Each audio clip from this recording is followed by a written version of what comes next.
दोस्तों, फ्री तिब्बत या फिर ग्रेटर तिब्बत की मांग अभी तक भारत और तिब्बत बॉर्डर पर देखने को मिल रही थी, लेकिन अब ये मांग बहुत ज़्यादा तेज हो चुकी है और ये मांग भारत के अंदर पहुंच चुकी है। रिसेंटली खबर सामने निकल के आती है जहां पर देश की राजधानी नई दिल्ली में चीनी दूतावास के बाहर तिब्बती युवा कांग्रेस, जिन्हें TYC कहा जाता है, उनके सदस्यों ने जोरदार प्रदर्शन करना शुरू कर दिया, जिसमें उन्होंने फ्री तिब्बत की मांग उठाई। और यह प्रदर्शन तब सामने निकल के आते हैं जब तिब्बत के लोगों को पता चलता है कि उनके एक धार्मिक गुरु की रहस्यमय तरीके से चीन के अंदर मृत्यु हो गई है। चीन कभी नहीं चाहता था कि इस चिंगारी को आग दी जाए, लेकिन अब ये आग पूरी तरीके से भड़क चुकी है। वैसे तो यहाँ पर अमेरिका भी अपने कई पॉलिसीज लागू करने के प्रॉमिस कर चुका है, जिससे इन युवाओं का जोश बढ़ता है। अभी तक डायरेक्टली भारत की तो यहाँ पर कोई इन्वॉल्वमेंट देखी नहीं जा रही, लेकिन समय समय पर चाइना और अमेरिका इस तरीके की हरकतें करते हुए पाए गए हैं। तो आइए समझते हैं आज के इस वीडियो में कि क्या कुछ मांग उठ रही है तिब्बत के लोगों की तरफ से और कैसे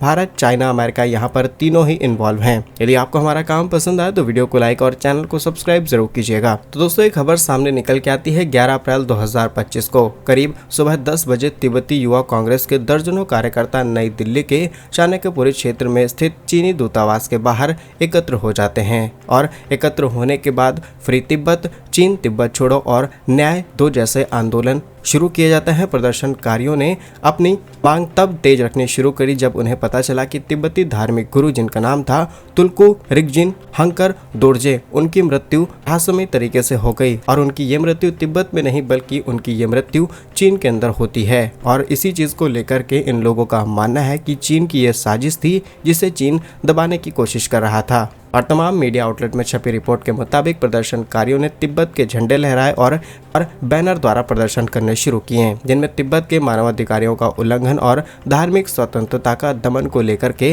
निंदा की गई है। अब भले ही भारत और तिब्बत का सालों पुराना इतिहास रहा हो, लेकिन जब हम इसे ऑफिशियली रिकॉग्नाइज कर चुके हैं तब हम ऐसे किसी भी प्रदर्शन का सपोर्ट नहीं करेंगे। फिलहाल के लिए दिल्ली पुलिस ने तुरंत कार्यवाही करते हुए सुरक्षा कारणों से और कई पैरामीटर्स को ध्यान में रखते हुए प्रदर्शनकारियों को हिरासत में ले लिया है। हिरासत में लिए गए लोगों को पुलिस स्टेशन ले जाया गया और कुछ घंटों बाद उन्हें रिहा किया गया। पुलिस ने कहा कि यह कदम क्षेत्र में कानून व्यवस्था को बनाए रखने के लिए उठाया गया है, क्योंकि दूतावास एक बहुत ही सेंसिटिव और हाई सिक्योरिटी वाला स्थान है। यहाँ पर किसी भी तरीके का हिंसा या फिर प्रदर्शन सपोर्ट नहीं किया जा सकता, इसलिए दिल्ली पुलिस को यह एक्शन लेना पड़ा। अब समझते हैं प्रदर्शन के पीछे क्या कारण रहे हैं। तो तुल्कु रिगजिन एक तिब्बती प्रमुख धार्मिक गुरु थे जो तिब्बती बौद्ध धर्म के निगमा परंपरा से जुड़े थे और उनकी मृत्यु हाल ही में संदिग्ध परिस्थितियों में हुई, जिसका विवरण अभी भी स्पष्ट नहीं किया गया है। प्राइम न्यूज इंडिया की रिपोर्ट के मुताबिक TYC ने दावा किया है कि यह मृत्यु चीन समर्थित ताकतों के तहत की गई है, जिसका उद्देश्य कि तिब्बती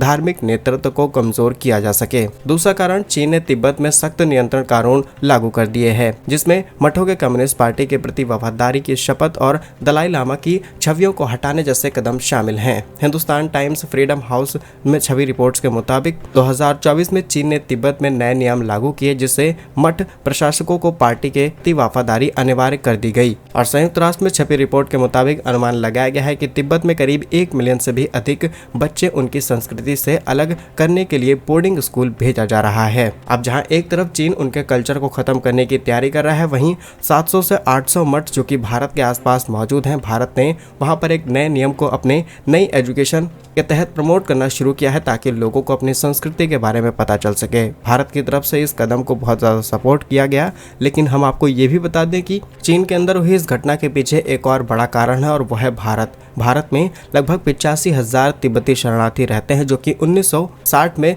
14वें दलाई लामा के साथ आए थे। वॉशिंगटन पोस्ट में छपी रिपोर्ट के मुताबिक धर्मशाला में केंद्रीय तिब्बत प्रशासन तिब्बत की स्वतंत्रता की मांग करता है। इसके अलावा TYC एक सक्रिय संगठन है जो कि तिब्बत को पूर्ण स्वतंत्रता की वकालत करता है। इससे पहले कई बार चीनी दूतावास के बाहर प्रदर्शन किए गए हैं, जैसा कि साल 2022 और 23 में भी इसकी आशंका देखी गई थी। और सही मायने में देखा जाए तो अंतर्राष्ट्रीय स्तर पर ऐसे प्रदर्शनों को कंट्रोल न किया जाए तो भारत पर दबाव बन सकता है। यह प्रदर्शन भारत और चीन के बीच पहले से चले आ रहे तनावपूर्ण संबंधों को और ज्यादा जटिल कर सकता है। 2020 में हुई गलवान हिंसा के बाद दोनों देशों के बीच LAC पर तनाव बना हुआ है। समय के साथ भारत ने यहाँ पर अपनी प्रेजेंस को स्ट्रॉन्ग किया है। लगभग 3000 किलोमीटर लंबी इस डिस्टेंस पर बहुत बड़ी संख्या में दोनों ही देशों ने भारी सैन्य तैनात की है। वहीं जैसा कि शुरुआत में हमने आपको बताया कि भारत ने इस कल्चर को बचाने के लिए हाल ही में तिब्बत बौद्ध मठों के लिए NIOS पाठ्यक्रम की शुरुआत की है, जिसे चीन ने तिब्बत में अपने प्रभावों को कम करने का प्रयास माना है। और ये जो प्रदर्शन देखने को मिले हैं, यह इस रणनीति का हिस्सा देखा जा रहा है।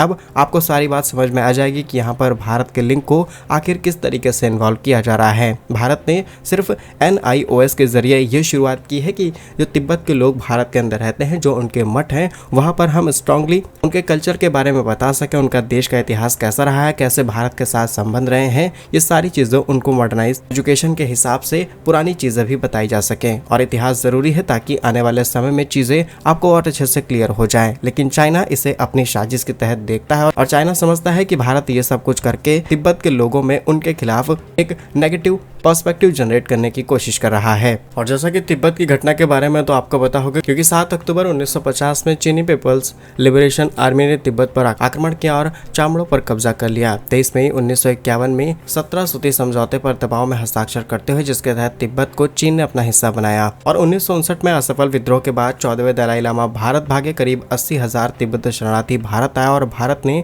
उन्हें धर्मशाला में शरण दी। यह केंद्रीय तिब्बत प्रशासन यानी CTA स्थापित हुआ।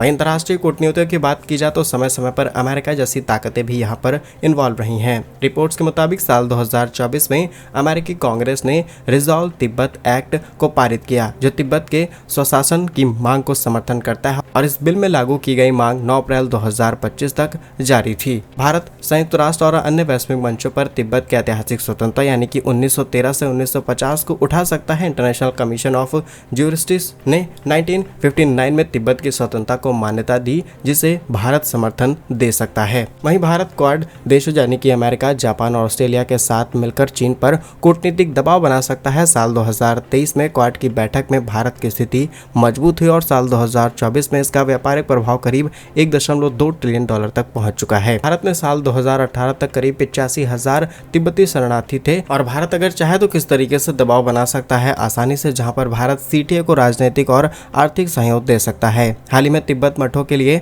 NIOS पाठ्यक्रम शुरू किया गया, जो तिब्बत की संस्कृति को संरक्षित करता है और CTA को मजबूत कर भारत तिब्बत आंदोलन को वैश्विक मंच पर ले जा सकता है। लेकिन ये करना भारत के लिए पॉसिबल नहीं होगा, क्योंकि हम ऑलरेडी इन चीज़ों को बहुत पहले ही छोड़ चुके हैं और चाइना द्वारा अपनाई गई पॉलिसीज़ को हम फॉलो करते आ रहे हैं।